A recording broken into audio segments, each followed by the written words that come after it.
Now we have discussed questions where we had e power x multiplied with 2 or e power x multiplied with any other number or x power something multiplied with a constant number.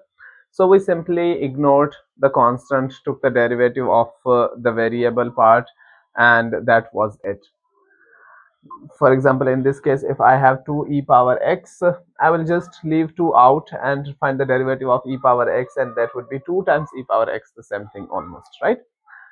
But what if I have an equation that has y equals to x times e power x? Now it's one variable multiplied with another variable, or it's one variable x multiplied with a function that is again in x.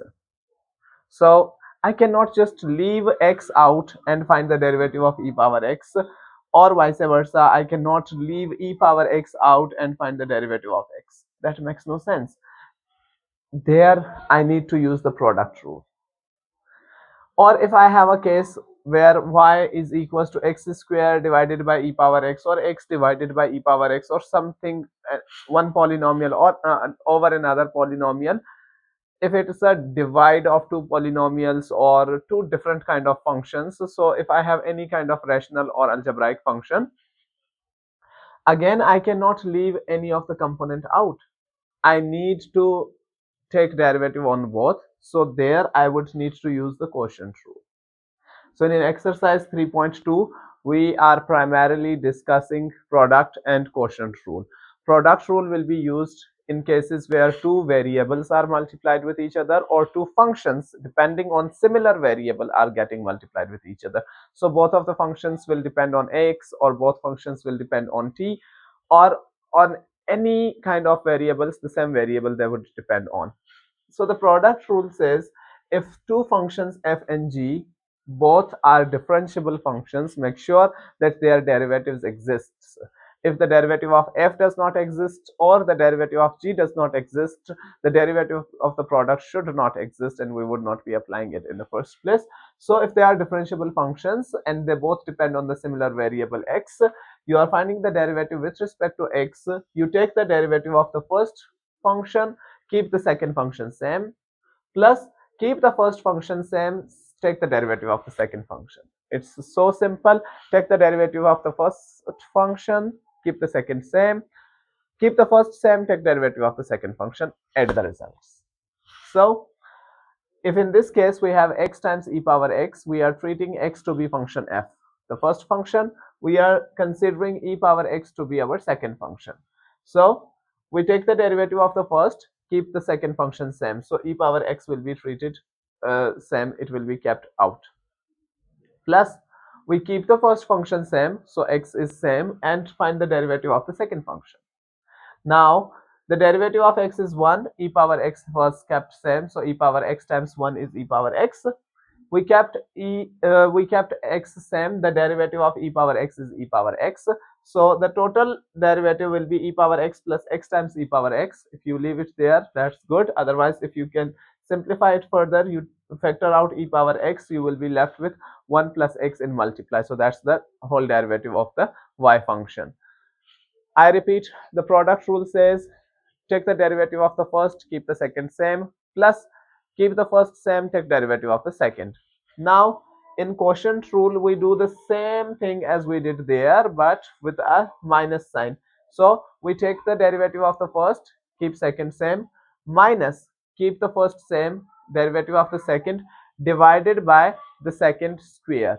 Here by second we mean the term that is in the denominator, by first we mean the term that is in the numerator. So derivative of the term that's in the numerator, denominator function same, minus numerator function same, derivative of the denominator function divided by denominator function square. The only things that you need to remember or take care of is that in the product rule we have a plus, so order does not matter. If you take the derivative of f first, g same, or you take the derivative of g first, f same, if you change the order it doesn't matter. But in the quotient rule there's a minus, so you should not mess the order up. You need to strictly follow the order, that's f prime g same minus f same g prime, and you need to remember that you have to divide the entire process with g square. You should not forget that also. Now, the derivation or justification of why the product rule looks like this or why the quotient rule looks like this is there available in examples in your book. If you want to give it a read, just go through it. Otherwise, if you want me, I can make a short tutorial on that as well. Now, we take our example y equals to x square divided by e power x. The derivative will be, we take the derivative of x square, that's the numerator term. We keep e power x same, the denominator term. Minus, we keep x square same, that's the numerator term. We take derivative of e power x, which is denominator term, divided by denominator term squared. So divided by e power x square. Now the derivative of x square is 2x times e power x, minus x square was kept same. The derivative of e power x is same, e power x, divided by e power x square will be e power 2x. If you keep it like that, that's okay. If you take e power x out and you are left with 2x minus x square, that's also okay. If you divide e power x and e power 2x, you will be left with e power x in the denominator. So the most simplified result would be this, but this one is also acceptable and this one is also acceptable. It's all totally up to you. So the key idea that we will be using in 3.2 is the product rule and the quotient rule. I really hope you understand it. Just add it to your soul and blood. There's an example in your book, example number 5, which is asking for the equation of tangent line to a curve y equals to e power x divided by 1 plus x square at location 1 comma 1 over 2e. Now we know that the equation of tangent line would demand a point and a slope in this case. So if we have a point and slope, we use the slope point form, and that is y minus y1 equals to slope times x minus x1. Now I know the value of x1 and y1 that has been given to me in the question. So x1 is 1 and y1 is half e. So I put y1 is equals to half e and x1 equals to 1.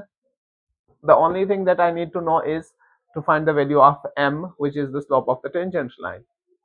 We know that the slope of the tangent line can be calculated using derivative. So we find the derivative of y with respect to x and then put x equals to 1, right? So now for this derivative, we need to use the quotient rule. Why? Because our function is uh,